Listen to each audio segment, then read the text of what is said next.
കൊണ്ടൊരു സദഖ കൊടുക്കുന്നുണ്ടോ? റബ്ബേ, മാരകമായ രോഗങ്ങളെ തൊട്ട് കാക്കണേ അല്ലാ, അറുത്തു മുറിക്കല്ലേ അല്ലാ, കണ്ണുനീര് കുടിപ്പിക്കല്ല അല്ലാ. ഒരുപാട് പേര് പ്രയാസത്തിലാണ് അല്ലാഹുവേ. പറഞ്ഞ കുടുംബത്തിൽ ആരോ ഐശ്വര്യമാണ് റബ്ബേ, ശിവ കൊടുക്കണേ അല്ലാ. അതുകൊണ്ട് സഹോദരങ്ങളെ എല്ലാവരും അവരവരെ കൊണ്ട് കഴിയുന്നത് കൊടുക്ക്. എന്റെ പ്രിയപ്പെട്ട സഹോദര, അല്ലാഹുവിന്റെ ഖുർആനിൽ നമ്മളോട് പറയാറുള്ള ഒന്നാമത്തെ കാര്യം എന്തെന്നറിയുമോ? ചില ബാപ്പമാര് പറയാറുണ്ട്, ഉസ്താദേ, ഒരു മാസത്തിൽ ഞാൻ ഖത്തം ഓതി തീർക്കാറുണ്ട്.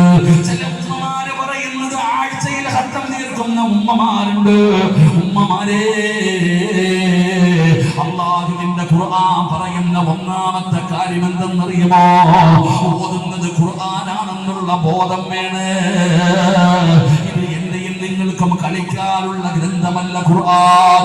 അത് ഈ ലോകം മുഴുവൻ വടക്കി ഭരിക്കുന്ന രാജാതിരാജനായ മലിക്കുൽ ജബ്ബാറായ പടച്ച റബ്ബിന്റെ കലാമാണ് ഖുർആൻ.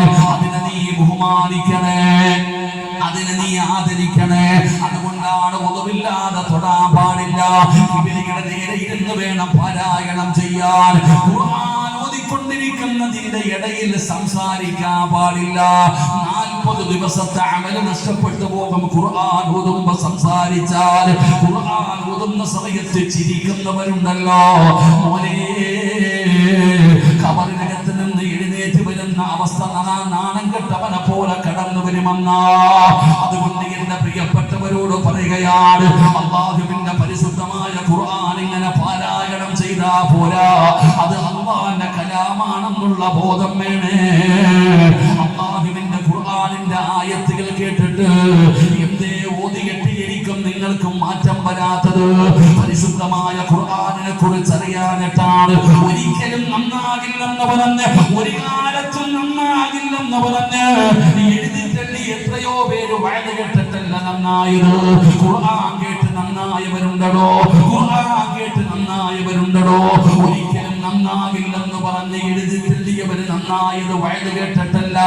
ഞാനും നിങ്ങളും മദീനത്ത് പോകാറുണ്ടല്ലോ. പച്ചക്കുപ്പയുടെ മടിത്തട്ടിൽ കിടന്ന് ഉറങ്ങുന്ന ആദരവായ പ്രവാചകൻ നബി മുഹമ്മദ് മുസ്തഫ സല്ലല്ലാഹു അലൈഹി വസല്ലമ തങ്ങളുടെ റൗദാ ശരീഫിന്റെ മുറ്റത്തേക്ക് വരിവരിയായി നിന്ന് പോയിട്ട് അവസാനം മുത്തുനബിയോട് വിടുന്ന സലാം പറയുമല്ലോ. അത് കഴിഞ്ഞ് അബൂബക്കർ തങ്ങളോട് പറയുമല്ലോ. അത് കഴിഞ്ഞ് ഉമർ തങ്ങളോട് പറയുമല്ലോ. എന്നാൽ ഉമർ ആരാണെന്നറിയോ? സയ്യിദുനാ ഉമർ ഇബ്നുൽ ഖത്താബ്.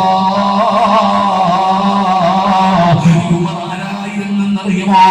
എന്റെ പ്രിയപ്പെട്ട ചെറുപ്പക്കാരാ, ചരിത്രം പഠിക്കണമടാ പൊന്നുമോനെ.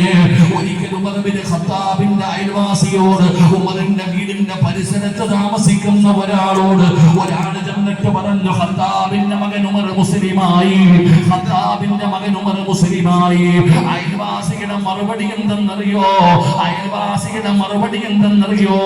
എന്റെ വീടിന്റെ മുറ്റത്ത് കെട്ടിക്കിട്ടിരിക്കുന്ന കഴുത മുസ്ലിമായി എന്ന് പറ. ഉമറിന്റെ അയൽവാസിയോട് ഒരാള് ചെന്നിട്ട് പറഞ്ഞു, ഖത്താബിന്റെ മകൻ ഉമർ മുസ്ലിമായി. അയൽവാസിക്കറിയാ ഉമറിന്റെ സ്വഭാവം. എന്തേ മറുപടി എന്തെന്നറിയുമോ? എന്റെ വീടിന്റെ മുമ്പിൽ കെട്ടിക്കിട്ടിരിക്കുന്ന കഴുത മുസ്ലിമായി എന്ന് പറ. വിശ്വസിക്കാൻ തയ്യാറാണ്. ഖത്താബിന്റെ മകൻ ഉമർ മുസ്ലിമാകില്ല. കാരണം ജീവിതം അങ്ങനെയായിരുന്നു. കാട്ടാളനെ പോലെ ജീവിച്ച മനുഷ്യനാണ്. ജാഹിലിയ കാലഘട്ടത്തിലെ ജീവിതം വല്ലാത്ത ജീവിതമാണ്.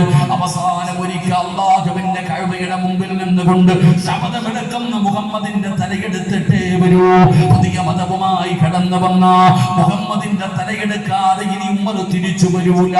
ഉരി പിടിച്ച വാളുമായിട്ട് അല്ലാഹുവിന്റെ പ്രവാചകന്റെ തലയെടുക്കുന്നതിന് വേണ്ടി കുതിരപ്പുറത്ത് പായുന്ന ഉമറിനെ കണ്ടപ്പോ ഒരാൾ ചോദിക്കുന്നു, ഉമറേ,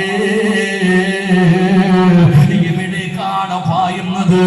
മുഹമ്മദിന്റെ തലയെടുക്കാൻ പോവുകയാണ്.